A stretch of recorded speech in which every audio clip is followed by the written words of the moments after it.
Isang mapagpalang araw mga kagimat. Ito naman si Luy Agimat Itito. At mayroon na namang ipapakita sa inyo mga kagimat na aking hawak na mga kakaibang mga kahoy mga kagimat. Ito ay mga ano na naman mga kagimat, yung kahoy na naman o bunga ng kahoy na pang protection at pang paswerte mga kagimat. At sa hindi mo na ako mag-umpisa, ang usapin at ang video na ito ay para lang sa mga taong naniniwala sa mga kakaibang mga mutya or mga kahoy na pang paswerte at pang protection mga kagimat. And big shout out na lang sa lahat ng mga mahilig nito, mga gamit, lalong lalo na yung aking mga kaibigan. Hindi ko na lang isa-isahin shout out sa inyong lahat. Ang ipakilala ko mga kagimat ay mga uri ng kahoy na pangpaswerte at itong mga na nakalagay sa mga buti mga kagimat. Isa-isahin ko pakilala sa inyo mga kagimat kung ano ito. Ito ay mga pang protection at pang paswerte mga kagimat. Unahin ko mga kagimat yung bunga ng kahoy na yan. Ito ay pang protection mga kagimat. Ito ay pang basag ng baril.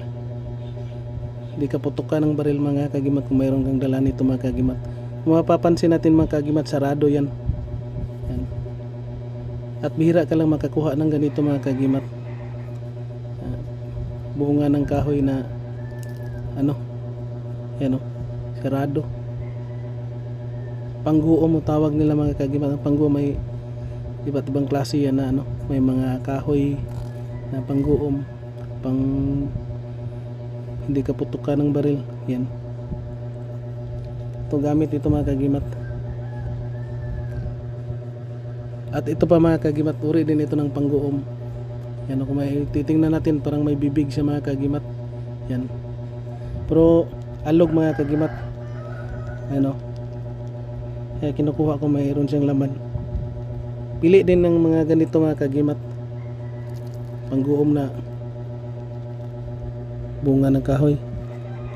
At ito din mga kagimat, tong pangbasag daw ito pa rin ng baril. Yan o. Bunga o isang uri siya ng bunga ng kahoy, pero parang medalyon mga kagimat. Sarado. Di ka rin putukan ng baril nito mga kagimat.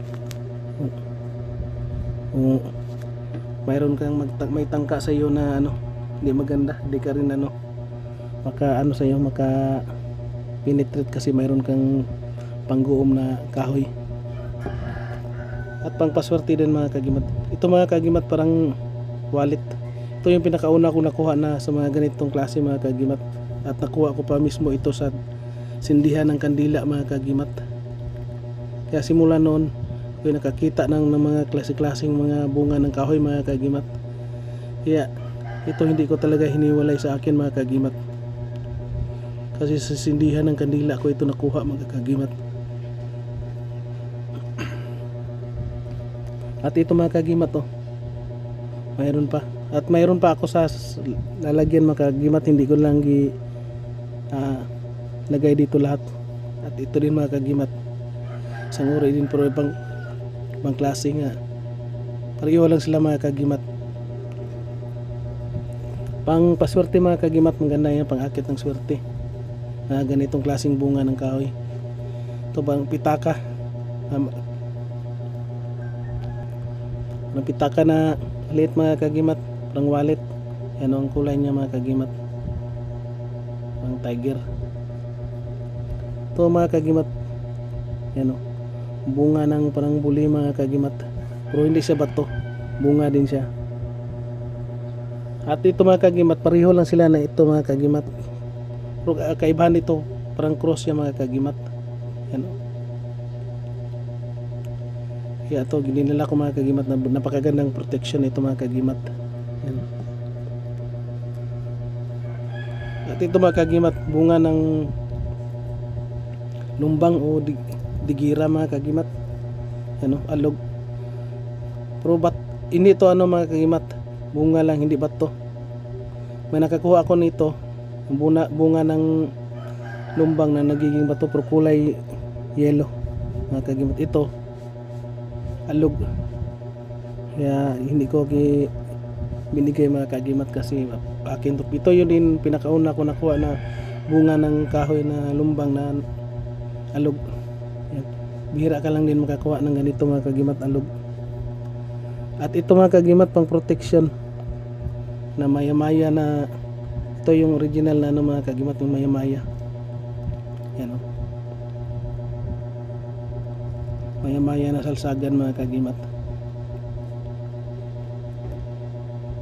At isa lang din ito sa akin mga kagimat. Dito naman tayo sa pang protection. Ito pa pala mga kagimat. Ito pala mga kagimat yung tagupaypay mga kagimat na yan o. Tagupaypay yan mga kagimat. Ito yung pang paswerte mga kagimat. Ang ganda ito sa lalo na sa mga tindahan mga kagimat. Tagupaypay. At isa din ito mga kagimat o. Tagupaypay. Yan. Pwede yan ganyan mga kagimat. Nakaano yan siya dyan. Maganda ito mga kagimat kasi parang kamay na kahawak sa isang kahoy din.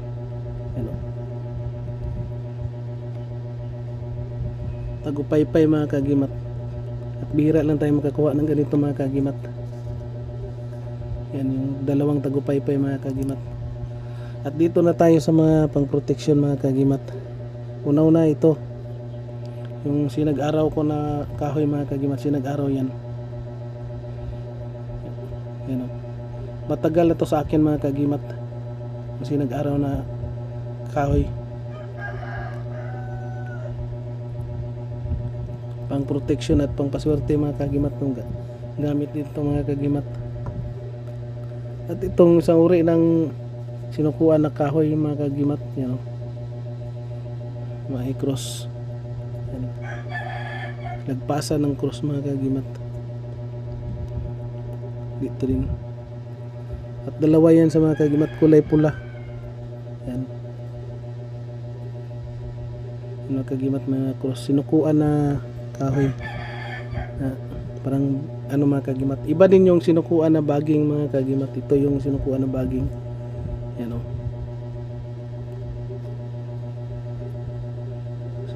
Yan.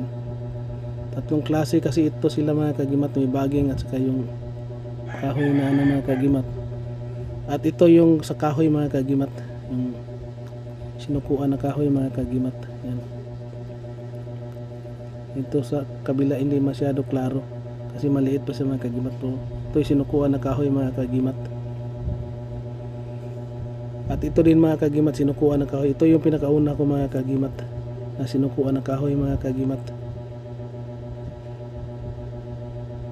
Pang protection, hindi ka talaga maano ng mga masamang tao kasi mayroon kang sinukuha na kahoy mga kagimat.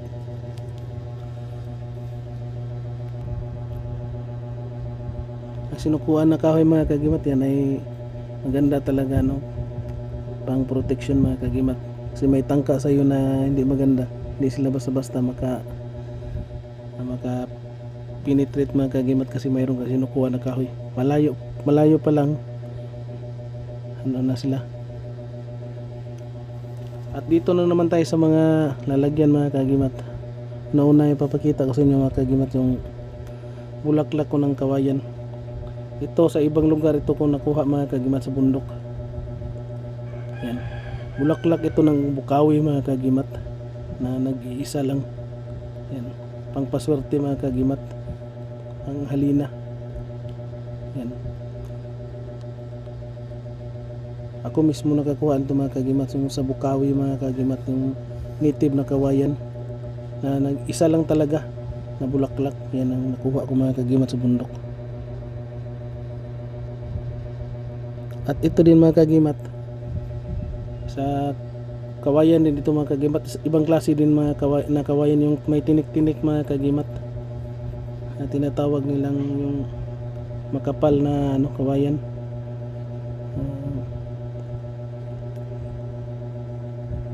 Yung mga tinik-tinik ito. Buong bundok galing din mga kagimat. Pangpaswerte daw yan mga kagimat. At ito yung bulaklak ng ano mga kagimat, ng sibuyas. Nilagay ko sa ano mga kagimat, langis. Ito isa din ito panghalina mga kagimat. Bulaklak ng ano yan, ng sibuyas, na native na sibuyas, yung pula mga kagimat, yung sa bundok. At ito mga kagimat yung panghuli, yung binigay sa akin ng aking kaibigan na si Bro Ronel. Bulaklak din ito ng kawayan na butong, tinatawag dito sa amin na butong, yung gagawing ano, pangsahig ng ano, bahay, at saka yung pangsahig din ng katre. Yan, ito mga kagimat, bigay niya sa akin, at may langis na yan mga kagimat, pangpaswerte mga kagimat. Yan sabi din, tatlong klaseng ano mga kagimat ng bulaklak ng kawayan mga kagimat. Puro mga bulaklak ng kawayan yan, pero iba't ibang klase yan mga kagimat, at magkaiba din yung puno.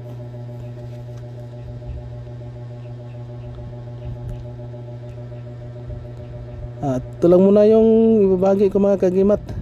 At hindi ito ano, sabi-sabi lang mga kagimat, hindi makikita nyo sa dalawang mata nyo mga kagimat, mayroon talagang mga kakaibang mga kahoy na pangpaswerte at pangproteksyon mga kagimat.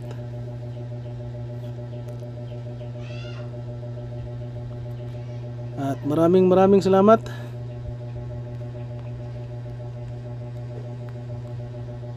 At please like, share, comment, and subscribe mga kagimat. And thank you for watching. And God bless ating lahat mga kagimat.